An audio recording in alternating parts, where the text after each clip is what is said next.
Hi everyone, welcome to episode number 11 of Perfect Inspiration. My name is Brian Matias. So this shot came to be totally kind of accidentally, or there was no premeditation involved, there was no thought about it. Actually what happened was a group of us got together in Portland for a photo walk, and the photo walk was to celebrate the opening of a gallery that a very good friend of mine, her name is Hutton, opened up the night before. It's called LIL Galleries, and I'm going to put the link right here for you guys to check out because I really love the gallery and I'm actually part of it.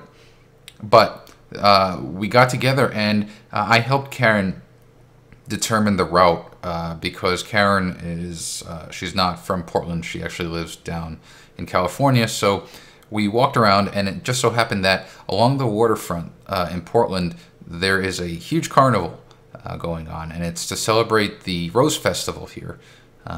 We had fireworks and all kinds of festivities, and now we have this nice carnival. Now, when I went out, I kind of had no idea what I wanted to do, and that was very intentional. I didn't really, with photo walks, there's so much kind of chaos. It's like organized chaos. It's really hard to have a premeditated idea of what you're going to get. So what I resigned myself to do was to do nothing. I wanted to just go out. I had my new Sony Alpha NEX7 with me, my tripod, and some filters. That's it, and the kit lens. Now again, just true to form, here's where we shot. So we actually started right over here on the Steel Bridge. This is the Willamette River. This is the downtown part of Portland, and this is the east side where I live.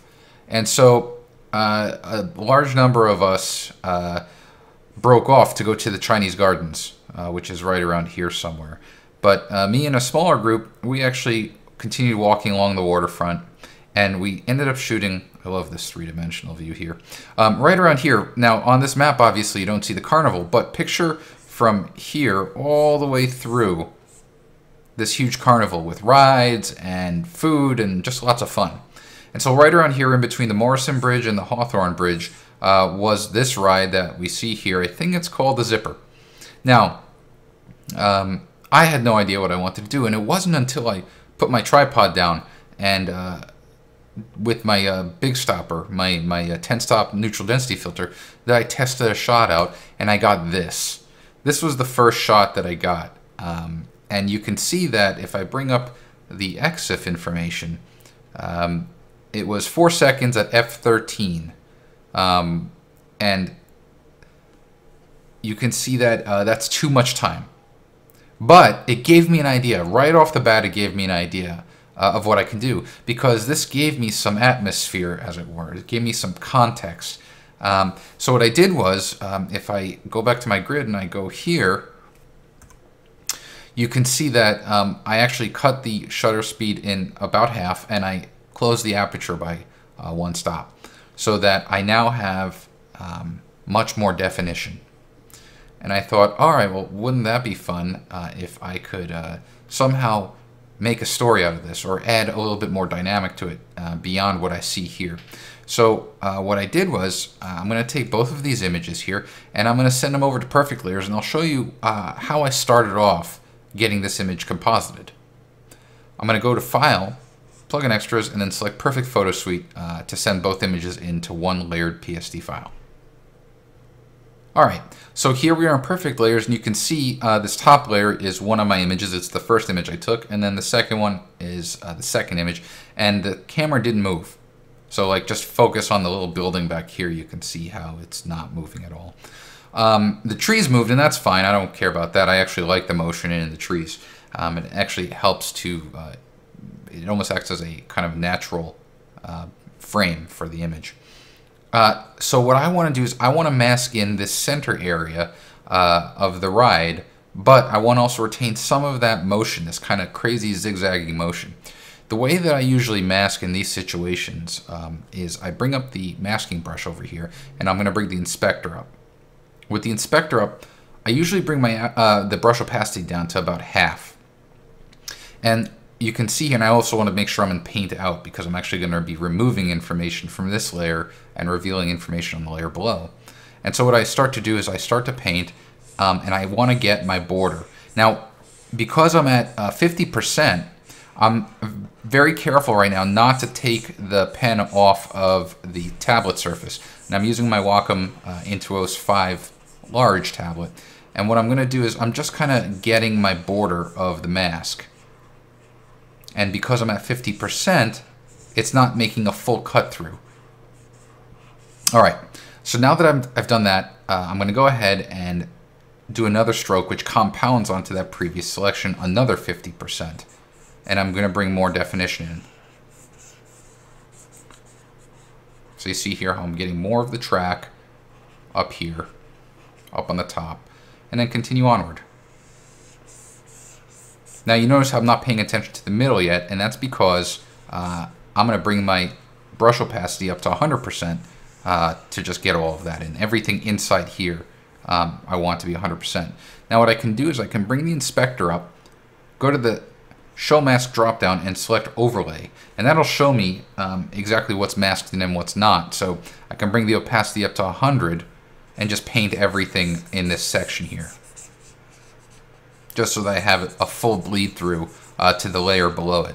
I can turn the mask off, so all I did was I went from Overlay to None. I can close this out.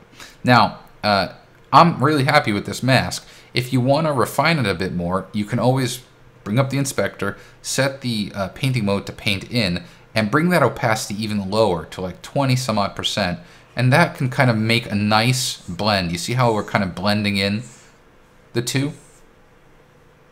Now you might be thinking, all right, well that's a pretty sloppy mask, and I understand that, it totally is.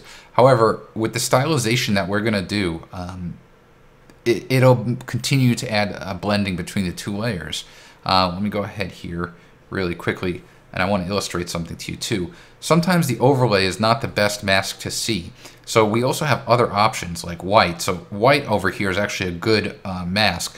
Dark is best used when the image itself is much brighter. But because the image is darker here, you can see here that I missed some of this area. So I'm going to bring the opacity up to 100, and I'm going to make sure that I kind of get all that information. Now I'm going to hide that, and I'm going to do something now that's really important. And I don't know how many people necessarily know about this feature. If I were to send this image to Perfect Effects now, Perfect Effects would only work on the area of the image that's not masked. So essentially the effect would apply to everywhere but the ride in the middle.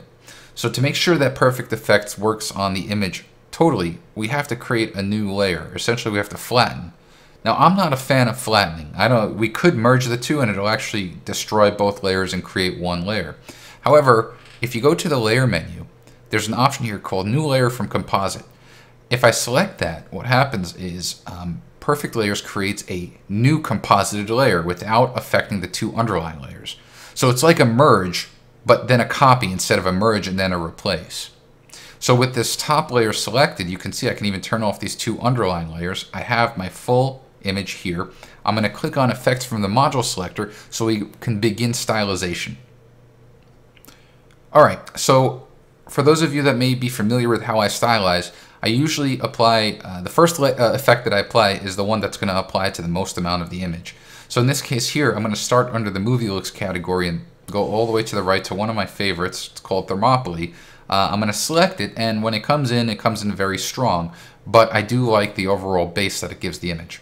I'm going to bring the strength to 0, and I'm going to bring it up slowly, and I'll stop about 30%. That's looking good. And then I'll hit Add. And so now I have my base layer, and you might be thinking, well, that's not really, that hasn't done much. But trust me, I've done this for many years, that every small thing that you do affects your image. It depends on how much care you put into it that determines whether it affects it positively or negatively. So we're going to continue on, and the next effect that I'm going to apply is under the color and tone category, and it's called tonal contrast. Now tonal contrast comes in and it brings detail in the entire image. One of the things that you may not know is, in addition to the overall strength of the image, you also have underlying controls for the tonal contrast effect. You can see that we have these sliders over here. So what I'm actually going to do is I'm going to bring the brightness up right here to about maybe 5 or 6 or 10%. That's fine. You can see how it brightens the overall image. The next thing I'm also going to do is bring up the contrast to about 12. Now, I've gotten this tonal contrast effect customized, but it's at 100%. So now I can bring it down to 0 and then bring it up. And I'm going to stop about, looks like it's actually pretty good the entire amount. I'm going to bring the overall local contrast up a bit too. Now, you can see that the effect applies everywhere, and I really don't want it to. I really want to localize the texture to the ride and to the trees. So I'm going to take my masking brush and bring up the inspector and then hit invert. And invert essentially flips the effect. It also puts the brush in a paint in mode. So I'm going to go ahead and I'm just going to quickly paint right down the middle here so you can see how we're actually getting more detail than we had before, especially after applying the thermopylae effect. We lost some of that detail. And I'll just kind of go up here too. Now I'm also going to bring the opacity down a little bit to about 25%, and I'm going to bring a few strokes around the actual rail of the ride here. I'm not going to go more than these two because I don't want to change the overall tonality in the sky.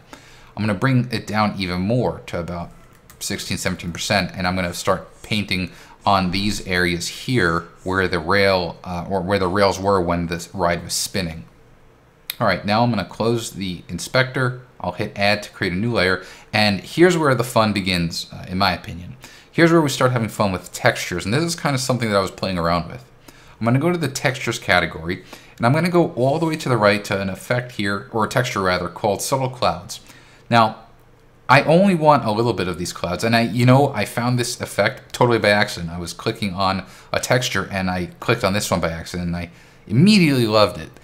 So what I'm going to do is I'm going to bring it down to 0 just to show you what I want to do. Really, I only want that effect because I love how it breaks up the sky over here. And it also brings out the motion of the ride. So I'm going to keep it around here at about 40%. And I'm going to take my masking bug and I'm going to remove that effect from the entire lower part of the image.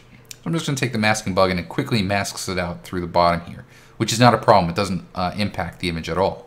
I'll hit add, and now I'm going to apply the intended texture that I wanted, and that's by far my favorite texture right here. It's called Rice Paper Light. This is one of the most versatile textures that we have in Perfect Effects.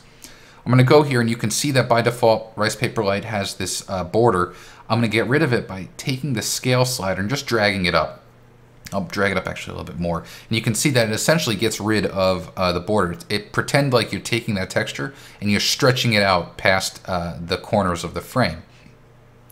Now, I'm going to hit add. I'm just going to leave this as is. And I'm going to do something that I don't know how many people do. I know I don't do very often. And that's simply to apply that exact same effect again. So one on top of the other. Now we're going to make some changes here though. I'm going to bring that scale up again because I do want to scale it out. And what I'm going to do is I'm actually going to take the mode from normal to darker. And so it changes the overall blending mode here. I'm going to bring the strength down to 0 and I only want just a tiny bit of it. Now I can see there's a little bit of an overlap and that's actually because the scale is different. I'm going to go back here and I can see that my scale is at 28. So I'm going to replicate that. I'm just going to type in 28 over here so that the scale is identical. Oops, let me do that one more time. And I can bring the strength up a bit more because I do like how it adds a little bit of richness to the shot. I'll hit add to continue. And what I'm going to do is go to the glow category and apply a slight glow. It's called warm highlights. I really like what it does to the overall image. I'm going to bring it down to 0 and then slowly bring it up, probably stopping around 50, yeah, 60% looks good. I'll hit add, and guess what? Just like before, we added 2 of the same effects. I'm going to go to the color and tone category, add tonal contrast one more time. Now, what I'm going to do here is I actually want to change how the tonal contrast blends with the image. So I'm going to bring the blending options up, and I'm going to scroll down, getting my live preview until I get to hard light. So when I get to hard light, I'm going to bring the strength to 0, and I'm going to bring it up slowly. And the reason why I'm applying a hard light is because I like the effect it gives the image. I'm going for this kind of postcard feel, like something that is slightly dated, like you found this image in an old shoebox. To finish things off, I'm going to hit add one more time, and I'm going to go to the vignettes category and add a subtle vignette. And again, that just kind of burns the edges of the shot and brings the eye more towards the center. Just like the tonal contrast effect though, we actually have controls here. So what I'm going to do is increase the brightness a little bit. It's a bit too dark for me. And then I'm going to bring the midpoint all the way to 0. I want to bring that all the way in.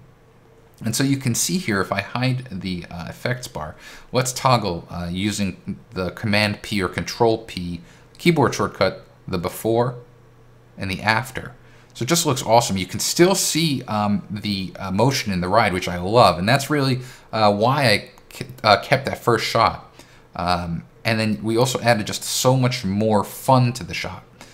So I'm going to hit apply here, and then I'm going to hit save to return back to Lightroom so we can finish things off. Alright, so here we are in Lightroom. I'm going to go to the develop module, and I'm going to start adjusting some of these sliders here. The first thing I'm going to do is I'm actually going to drop the highlight slider a bit. I'm going to bring up the shadows a bit. I want to bring out some of that shadow detail. I'm also going to drop the white point, and I'm going to increase the black point so it's a bit brighter. And so we just brought a little bit of that information out. For the exposure, I'm going to drop that a tiny bit to darken the overall image. I'm going to boost the contrast a lot because I want this to be very punchy, and I'm going to bring out the clarity a bit. So I'm going for a very edgy looking image. And now that I'm doing that, I'm actually going to bring the exposure up a bit. Not that much there. Negative 0.10 looks good. I'm also going to bring up the vibrance, and I like that because it actually brings out a little bit of a saturation punch in the blues, more than the saturation slider, which will kind of bring out the overall color saturation in the image.